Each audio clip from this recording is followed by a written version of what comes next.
up, Judice? Sounds like a tough topic. Students will skip this one. Hey guys, welcome to my legal classes. This is Ganesh Pujari, and when you look at this topic, stay of suit or res sub judice, you are definitely going to thinking of skipping this one. But believe me, this is one of the most easiest topic as far as CPC is concerned. This is covered under section 10, which is the part of part 1, which is basically discusses about suits in general, covered from section 9 to 35B. Here I am going to give a beautiful story with all the images. Then I am going to explain the entire section in simple English along with beautiful case laws. That is my commitment. With that, I am taking you to the first slide. Let us start the discussion with an illustration. There are two people here. One is the house owner, the other one is tenant. Now both of them are having a issue. The owner has the issue that the tenant is not paying the rent, whereas the tenant has the issue that owner is not doing the maintenance requirements as required. Now the house owner is saying that neither you are paying the rent nor leaving the home. I will file a case against you. That is what the argument from house owner, whereas the tenant says do whatever you want, I will not pay rent because no maintenance done from last 1 year. Now that is the argument from tenant. Now the owner gets very angry and he goes to court. Now let's get into the second part of the story. Get into this yellow box where I have two courts. One is court A, the other one is court B. Now the house owner, who is very angry, he is coming to court A and he institutes a case against the tenant. And when the trial is still pending, he goes to court B and institute the same case in court B also. Now the question is, can both the court conduct the trial? That's what exactly is discussed under section 10, which is stay of suit or res sub judice. Let's try understand more by understanding section 10, which is in my next slide. Section 10, that is stay of suit or famously known as res sub judice, says no court shall proceed with the trial of any suit which is previously instituted in which directly or substantially the matter is same, directly and substantially the parties are same, directly and substantially the title is same, and the case is pending in same or other competent court which has the jurisdiction. In that case, a court can take or institute that particular case but cannot conduct any trial. That is a very important aspect you need to remember. Here what happens? The court B can institute the case. That is possible. It can take cognizance of the case, it can institute the case, but it cannot start the trial because court A has already taken that case and it will conduct all the trial and other requirement, and B cannot do the same. That is a very important aspect, except for if the case is pending in foreign court, the court can take the case. Otherwise, any Indian court which are in India or outside India which are made by the central government of India, in that case no second court can take the same case which are pending in a different court already.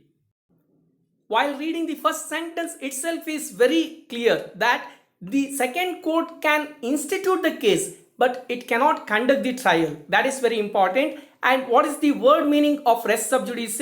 Here sub judice in Latin means under judgment. That means already one court has already started the trial and it is under judgment, and res sub judice means the second court should not start the trial for the same. It denotes that a matter or case is being considered by court or judge when two or more cases are filed between the same parties on the same subject matter. The competent court has the power to stay proceedings. That is why it is called as stay of suits. Like the first court or where the case is being instituted primarily, the court will have the right to stay the suit in the second court. That is an important aspect which is all about section 10. Let us read the provision in my next slide. As I said, section 10 is very easy and I have broken them into different parts, and there are bold fonts which you need to focus. By understanding them, you can clearly write section 10. It says, no court shall proceed with the trial of any suit in which the matter in issue is also directly and substantially in issue in a previously instituted suit. Now, there are two things you need to observe. The matter is directly or substantially same, and the second thing is previously instituted suit. That means it is already available in one particular court. That is very important, and the case is between the same parties, between parties under whom they or any of them claim litigating under the same title. So the same matter, same parties, same title. It need not to be 100% same, but directly or substantially the same parties, same matter and same title. And this suit is pending in which court?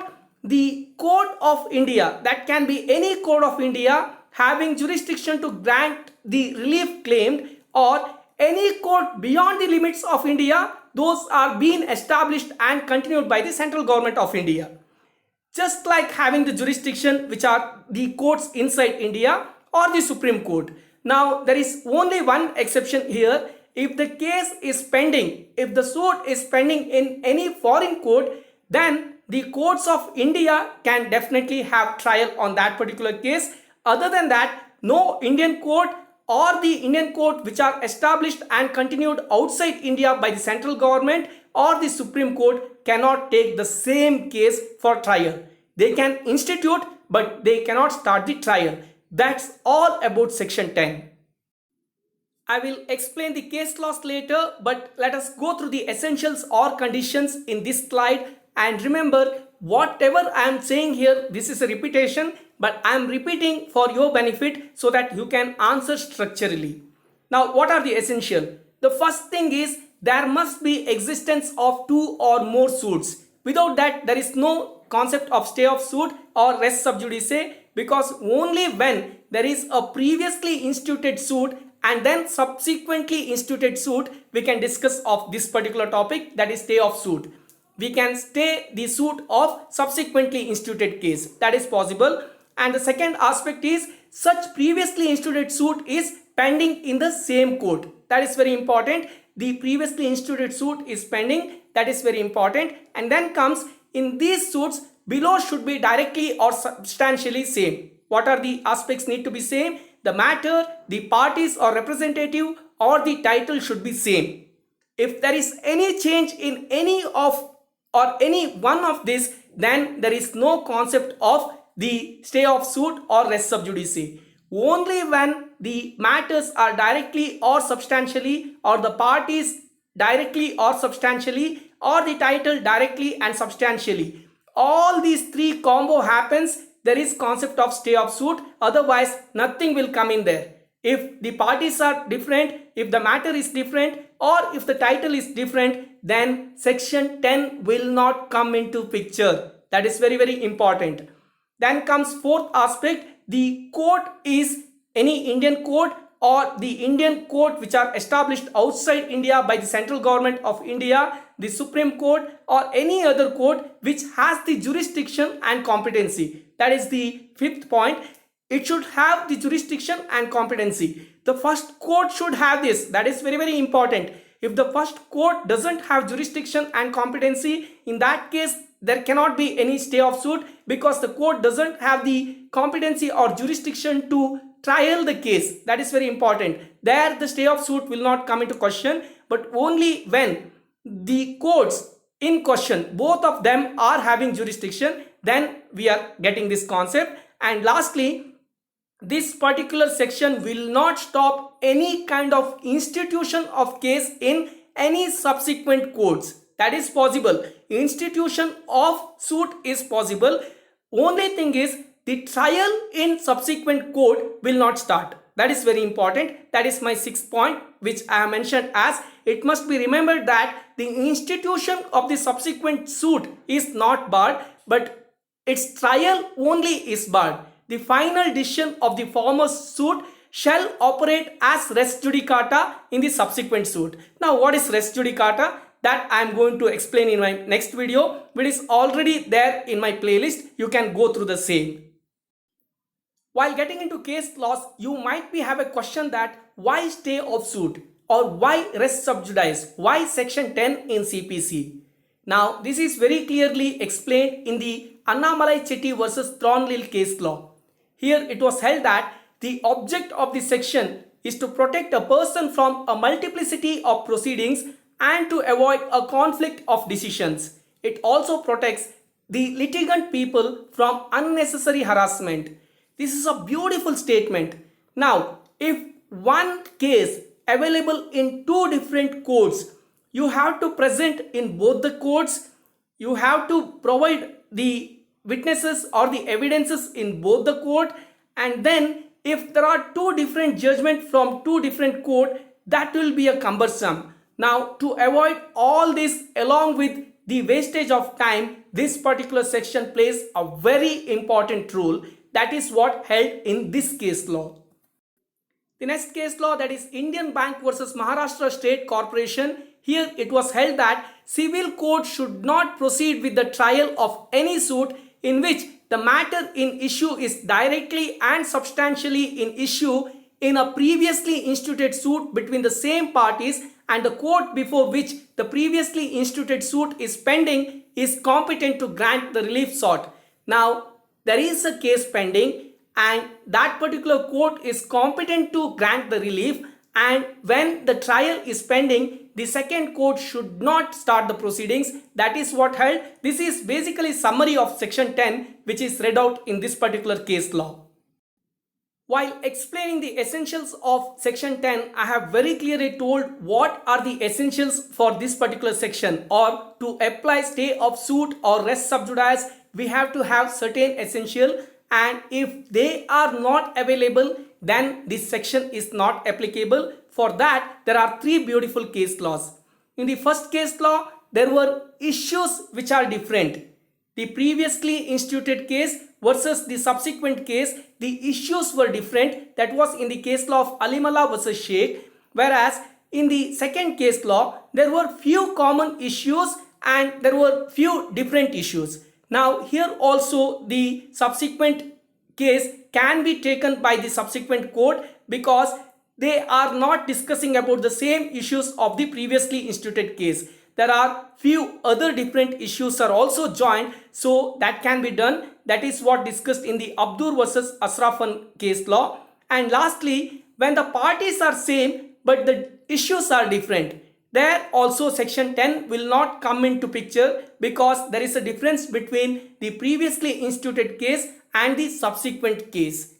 I have repeated so many times the term previously instituted case and the subsequent case because you should mention these two terms in your answer. And the last case law was Manzar versus Rema, where it was held that because the parties though are the same but the issues are different, so section 10 will not come into picture. Now the purpose of this particular section is to avoid the time wastage by two different courts on the same case and to avoid two different decrees or conflict of decrees between two or more courts on the same case, and to avoid the misuse of any party to harass the other party by putting the same case in two or more courts. These are the few purposes that you can mention in your exam.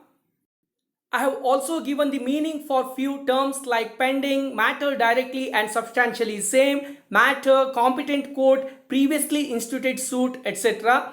Now these are been already explained by me in res judicata presentation. There you can go and understand the meaning of them. I am not wasting any time again here. But only one thing that I have added is what is the meaning of suit. Now I have referred two important case laws to understand what is the meaning of suit, which are very simple. You can go through them to understand the meaning of suit. With that, I am concluding this particular presentation. As Nishan told, if you were earlier thinking that this topic is difficult and now if you are feeling that this is very easy, please comment and update me also, which brings me a lot of motivation that I have helped you to understand a particular topic. With that, I am concluding. Thank you so much for subscribing my channel. Please like, share and comment my videos. All the very best for whatsoever purpose you're watching my channel, and thanks again.